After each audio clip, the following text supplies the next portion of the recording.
श्री राम, जय श्री राम। श्री गौरव गोगोई जी। गौरव गोगोई जी। कौन भले कौन मंदे, जब सबको मंदा कहते हो आप, किसी को भी नहीं छोड़ते। आदरणीय अध्यक्ष महोदय, मैं आज रूल 193 के अंतर्गत श्री राम मंदिर के निर्माण और श्री राम लल्ला की प्राण प्रतिष्ठा के इस चर्चे पे, महत्वपूर्ण चर्चे पे भाग लेने के लिए अपने पार्टी की तरफ से आपके सामने अपना वक्तव्य रखने जा रहा हूं। अध्यक्ष महोदय, ये देश भक्ति का देश है, ये देश आस्था का देश है। इस देश में हम सद्भावना से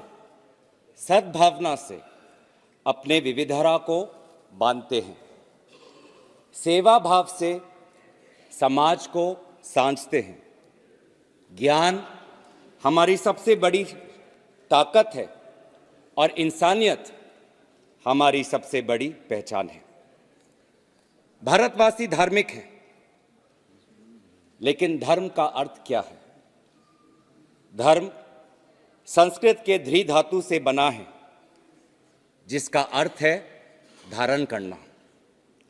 आग का धर्म है जलना, पानी का धर्म है बहना, मनुष्य का धर्म है सत्य के मार्ग पर चलना, स्वभाव में करुणा धारण करना, न्याय में विश्वास रखना और समाज में समानता स्थापित करना। जीवन के मायाजाल को पार करने में भगवान या देवी माँ का दर्शन हमें सत्य और इंसानियत का मार्ग दिखाता है। इसलिए हमारे देश के नागरिक भगवान श्री राम के दर्शन के द्वारा आशीर्वाद प्राप्त करना चाहते हैं। भगवान राम सबके हैं और वे हर समय हमारे साथ हैं। चाहे हम सुख हो, चाहे हम दुख हो, चाहे हम अंधकार में हो, चाहे हम क्रोधित हो, चाहे हम सफल हो, चाहे हम असफल हो, वो हर क्षण हमारे कण कण में है। चाहे दिन की शुरुआत हो, जब हम एक दूसरे से मिलते हैं तो उत्तर भारत या पश्चिमी भारत में राम राम कह के, या राजस्थान में राम राम सा कह के एक दूसरे को स्वागत करते हैं, या महात्मा गांधी की तरह जीवन के अंतिम पल पर हे राम वे लफ्ज़ हमारे जुबान पर रहते हैं। सर, मैं कवि हरिओम पवार का, उनके कविता का कुछ पंक्तियां मैं कहना चाहता हूं। राम दवा है, रोग नहीं, सुन लेना। राम त्याग है, भोग नहीं, सुन लेना। राम दया है, क्रोध नहीं, जगवालो। राम सत्य है, शोध नहीं, जगवालो। राम हुआ है नाम लोहितकारी का, रावण से लड़ने वाली खुददारी का। सर, यही बातें सत्य, सेवा, न्याय, करुणा, इस ख्वाब को डॉक्टर भीमराव अंबेडकर ने बहुत खूबी से भारत के इस संविधान में बांधा है, जहां पर डॉक्टर भीमराव अंबेडकर ने शासन का मार्ग, संविधान लाना हिंदी में, इंडियन, जहां पर डॉक्टर भीमराव अंबेडकर ने शासन का मार्ग संविधान के द्वारा सिखाया, तो वही महात्मा गांधी ने इस मार्ग का अंतिम लक्ष्य भी हमको दिखाया। वो अंतिम लक्ष्य क्या है? उनके ही शब्दों में, राम राज्य। और राम राज्य की परिभाषा क्या है? उनके शब्दों में, जहां सभी खुश हैं और कोई दुखी नहीं। ये उनकी परिभाषा है और इस परिभाषा को उन्होंने अनेक बार इसका विवरण भी किया। प्रियम्बल गांधी जी ने यह भी कहा कि मेरा हिंदू धर्म मुझे सभी धर्मों को सम्मान करना सिखाता है, इसी में राम राज्य का रहस्य छिपा है। जब भगवान राम ने रावण का निधन किया तो वे भी सभी को लेकर एक ताकतवर एक सेना बनाई, लेकिन उनके सेना में राजा महाराजा के सेना नहीं थे। उनके सेना में पिछड़े, वंचित, शोषित वे लोग उनके सेना में थे। उन्होंने, भगवान राम ने इस सेना में सभी को, इन सभी पिछड़े, वंचित, शोषित को ताकत दी, आत्मविश्वास दिया और तब जाके रावण के अहंकार को हराया गया। इसीलिए हमें मंथन करना चाहिए कि क्या सभी पिछड़े, वंचित, अल्पसंख्यक खुश है? यही तो राम राज्य की परिभाषा थी, यही तो महात्मा गांधी के राम राज्य की परिभाषा थी। लेकिन आज हम क्या देख रहे हैं? आज हम देख रहे हैं कि अनुसूचित जाति, अनुसूचित जनजाति के विरोध में के खिलाफ अपराध आज बढ़ रहा है। 2023 में लगभग 50% अपराध बढ़ा है अगर एक साल पहले की तुलना करें। क्या ये राम राज्य है? आज पिछला वर्ग जातिगत जनगणना की मांग कर रहा है क्योंकि वे देख रहे हैं कि उनके साथ अन्याय हो रहा है। वे देख रहे हैं कि विश्वविद्यालयों में उनके साथ जातिगत भेदभाव हो रहा है। विश्वविद्यालयों में जो स्थान है, केंद्र सरकारों में जो स्थान है, वे स्थान से वे वंचित हैं। रामायण में मां सीता का भी उल्लेख है। मां सीता ने कभी भी अपनी संयम और शक्ति को कम नहीं होने दिया। लेकिन क्या यही अनुभूति उस उन्नाव की दलित बेटी को प्राप्त हुई जब वो बेसहारा थी, जब वो अकेली थी? क्या ये अनुभूति हमारे महिला खिलाड़ियों को हुई जब वे अपने हक के लड़ाई के लिए लड़ रहे थे? आज हमारी ही संसदीय समिति की रिपोर्ट में उल्लेख है कि अनुसूचित तबकों की स्त्रियों को दोहरा बोझ झेलना पड़ता है। वे जाति और जेंडर के आधार पर शोषित होती है और यौन शोषण के सामने बेबस होती है। बेबसी, चारों तरफ आज हम बेबसी देखते हैं। इस लोकसभा की चर्चा के बाद जब ये सारे सांसद अपने अपने क्षेत्र में जाएंगे तो युवाओं के बीच में उनको बेबसी दिखाई देगी। आप सभी के पास आपके क्षेत्र के युवाओं आएंगे, नौकरी के गुहार लगाएंगे, रोजगार की गुहार लगाएंगे, आपके पास आएंगे इंटरव्यू के वो एप्लीकेशन लेके, आपके पास वो आएंगे टेट की परीक्षा की पार करने के वो मार्कशीट को लेके। वो आपसे कहेंगे, आदरणीय सांसद महोदय, मैंने परीक्षा पार कर ली। आदरणीय सांसद महोदय, मैं बीए पास हूं। आदरणीय सांसद महोदय, मैं बेरोजगार हूं। और आज ये बेरोजगारी के कारण बेबस भारतीय युवा आज नशे के रास्ते में चल पड़ा है, आज अपराध के रास्ते में चल पड़ा है। आज वो जहां भी जाता है भेदभाव महसूस करता है। आज वो बेबसी में कुछ चंद पैसे इकट्ठा करके विदेशी धरती की तरफ पलायन करता है। ये है असलियत। ये उत्तर पूर्वांचल की हो, दक्षिण की हो, पूरब की हो, पंजाब की हो, या गोवा की हो, या केरल की हो, या गुजरात की हो, इस सच्चाई को हम नकार नहीं सकते। इसीलिए सर, जब हमारा दल इतने सालों से समाज सेवा कर रहा है, हम सच्चाई से वाकिफ है। बहुत कुछ हमने किया है, लेकिन बहुत कुछ करना बाकी है। हमसे भी गलती हुई है, ये कबूल करने में हमें कोई आपत्ति नहीं है। लेकिन कांग्रेस जब गांधी जी के राम राज्य की मार्ग पर चलती है तो हम न्याय की मार्ग पर चलते हैं। आज भी उच्चतम न्यायालय ने राम मंदिर के ऊपर जो राय दिया है उसको हम स्वागत करते हैं। हम सेक्युलरिज्म पे विश्वास करते हैं, लेकिन ये जो सेक्युलरिज्म शब्द है, जो शब्द है, इसमें जो पश्चिमी परिभाषा है सेक्युलरिज्म का, उस परिभाषा से हम अपने आप को भिन्न रखते हैं। अगर आप वो संविधान के डिबेट देखें, जब सेक्युलरिज्म शब्द, पंथ निरपेक्ष शब्द जब संविधान में जोड़ा गया था, तो कांग्रेस पार्टी के विभिन्न सांसदों ने यही कहा था कि हम पश्चिमी परिभाषा से हम परे रखते हैं। भारत एक धार्मिक देश है।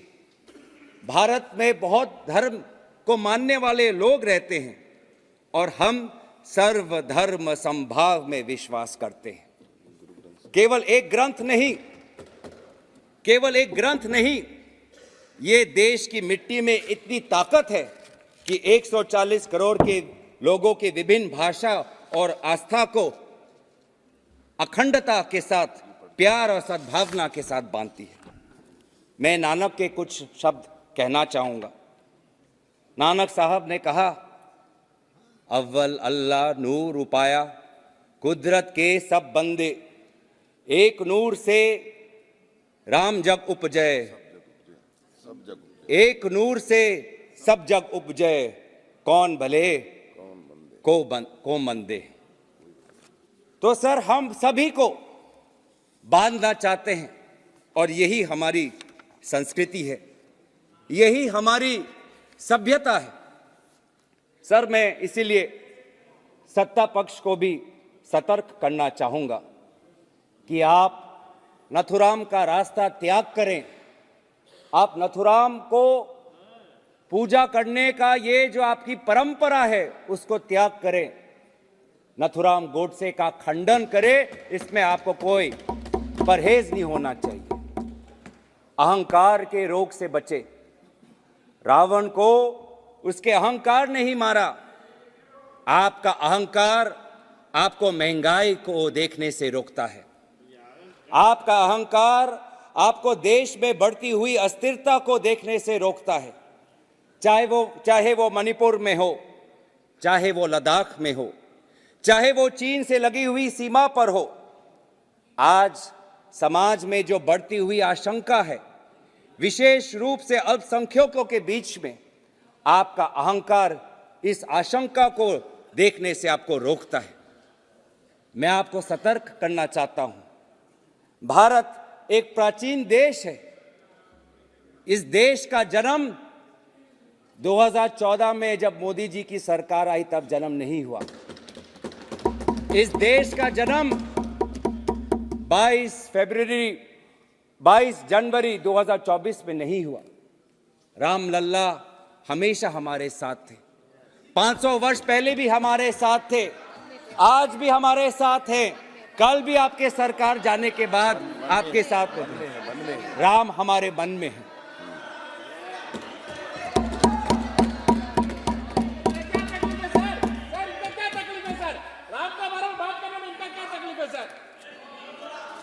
सर, बहुत ये भाव, इतनी कटुता क्यों है सर? जय श्री राम में प्यार और सद्भावना होना चाहिए, लेकिन आपके जय श्री राम में हमेशा कटुता और क्रोध सुनाई देता है। ऐसा क्यों? पढ़ा ही नहीं है राम को, पढ़ा ही नहीं है कभी। कांग्रेस क्रोध क्यों? राम सबका है, राम सबका है।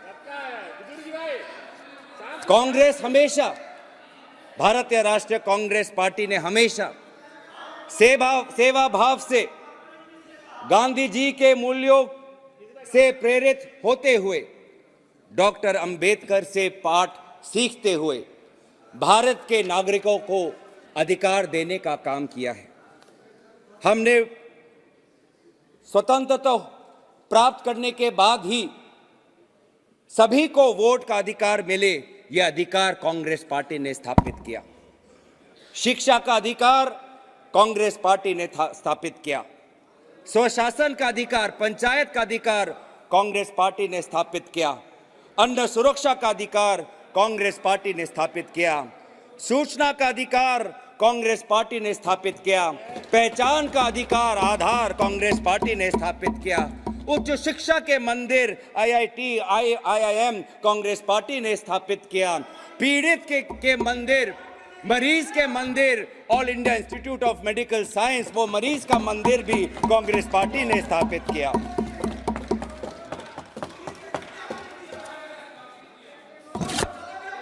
Well done. आज सर ये सेवा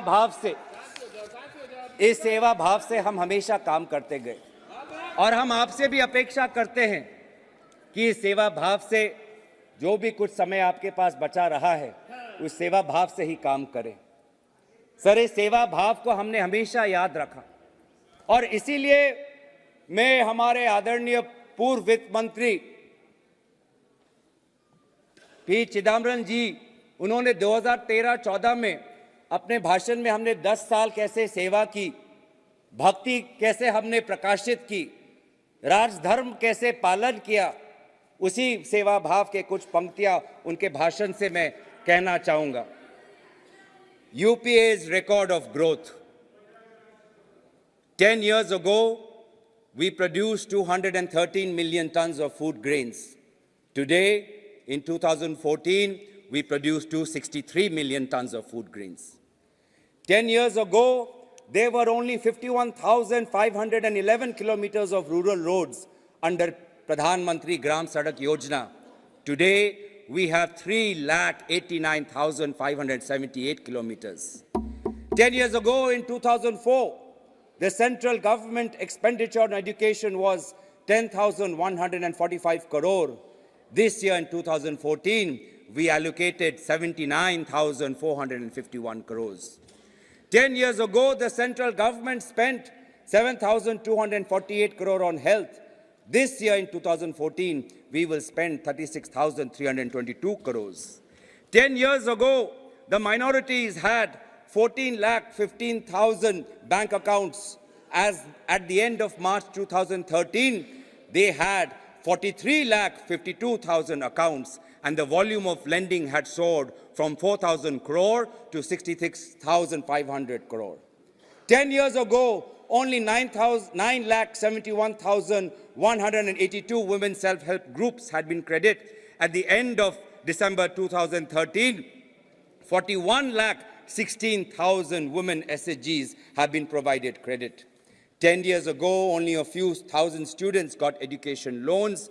At the end of December 2013, 25,70,254 student loan accounts have been sanctioned. So this is our work. At the end of 2013, at the end of the UPA, the direct benefit transfer scheme would be rolled out. The scheme is a year old and money is being transferred to beneficiaries under 27 identified schemes, including the National Social Assistance Program. तो इस सेवा भाव से हमने विभिन्न अधिकारों का हमने स्थापना की। MG NREGA का रोजगार का अधिकार का स्थापन हमने किया और वैसे ही पहचान और DBT की जो ढांचा है, इस ढांचा को भी हमने तैयार किया।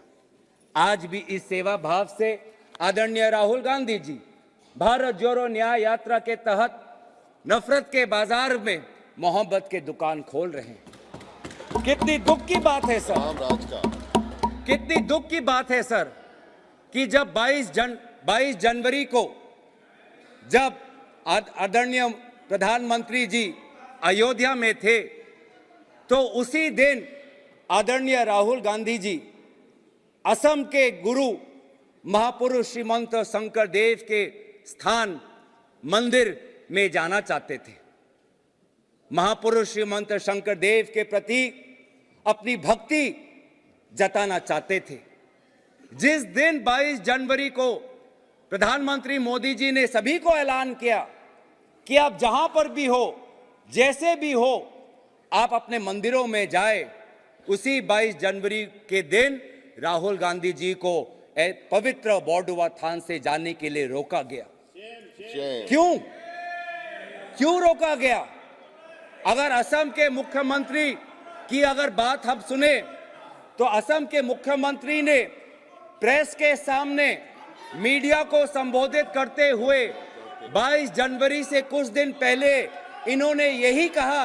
मैं उनके शब्द मैं कहना चाहूंगा कि देखिए 22 जनवरी को राहुल गांधी जी ने ये इच्छा प्रकट की कि वो सुबह बोडुआ थान जाना चाहते हैं, लेकिन जिस समय वो जाना चाहते हैं प्रधानमंत्री मोदी जी अयोध्या में प्राण प्रतिष्ठा के समारोह में उपस्थित होंगे। ये बात उचित नहीं है कि जिस समय टीवी के चैनल पे प्रधान मोदी का चित्र आए उसी समय राहुल गांधी जी का भी चित्र आए। ये बात गलत है। ये है आपकी धर्म के प्रति आस्था। मैं आपको लेना देना है सर। ये मीडिया पे कहा है, ये आपको मैं ऑथेंटिकेट कर दूंगा। आपको तो मुझे पता है सर, आपका विश्वास, आपका आशीर्वाद मेरे साथ है। मैं हमेशा जब भी अपनी बात रखता हूं तो सच्चाई से रखता हूं, ईमानदारी से रखता हूं। मुझे अपने बात कहते हुए कोई संकोच नहीं, क्योंकि मैं भी सच जो कहता हूं वो सच्ची वाणी से कहता हूं। तो बस अंत में इसलिए मैं कहना चाहता हूं कि धर्म का सर्टिफिकेट क्या ये बांटेंगे? मंदिर में कौन जाएगा, कब जाएगा, क्या ये इनसे हमें अनुमति लेनी पड़ेगी? क्या मंदिर जाना असम के मुख्यमंत्री के अगर शब्दों पे विश्वास रखे तो मंदिर क्या एक टीआरपी बन गया है? प्राण प्रतिष्ठा क्या एक टीआरपी बन गया है? प्राण प्रतिष्ठा में खड़े बहुत से लोग थे, उनकी श्रद्धा है। उस समय राहुल गांधी जी भी असम में थे, उनके श्रद्धा में वहां की सरकार ने बाधा क्यों दी? हमें अपने संस्कारों पे, हमें अपने कर्तव्य पे चलने पर बाधा क्यों दे रहा है? सर, जहां गैर हिंदुओं का प्रवेश वर्जित है वहां गैर हिंदू कैसे जा सकता है? ये मक्का जाए सर, ये पूरी जाकर दिखा दे हमें। जहां सर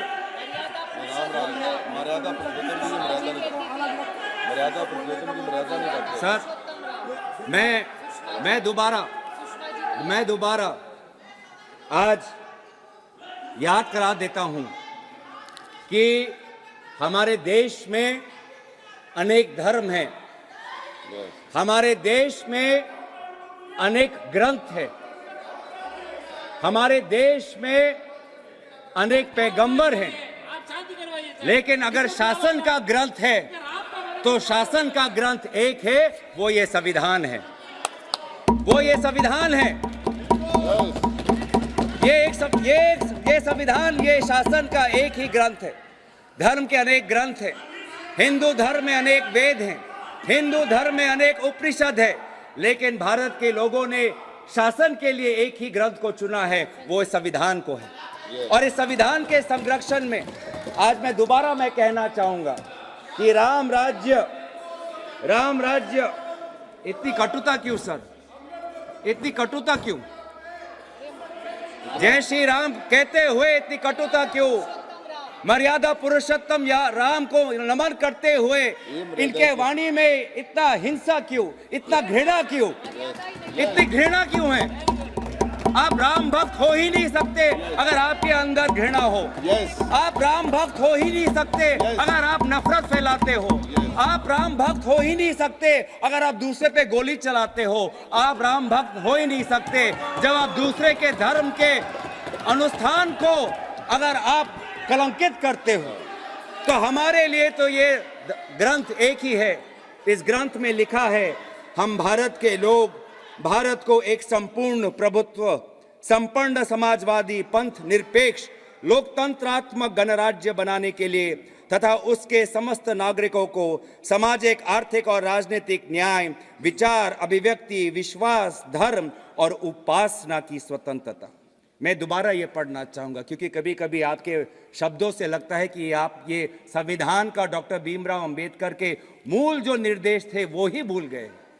मैं दोबारा पढ़ देता हूँ ताकि, क्योंकि आपके अंदर इतनी घृणा है तो क्योंकि आप पहली बार जब मैंने ये पढ़ा तो ये शब्द आपके हृदय के अंदर नहीं गया होगा। मैं दोबारा आपके लिए पढ़ देता हूँ। न्याय, सामाजिक, आर्थिक, राजनीतिक, स्वतंत्रता, विचार, अभिव्यक्ति, विश्वास, धर्म और उपासना, समता, प्रतिष्ठा और अवसर।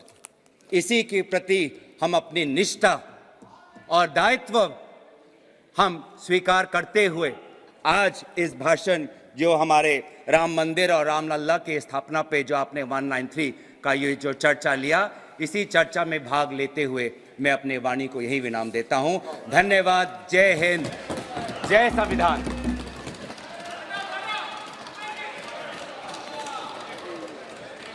भारत का संविधान सर, यह जिस भारत के संविधान की बात करते हैं उसका आर्टिकल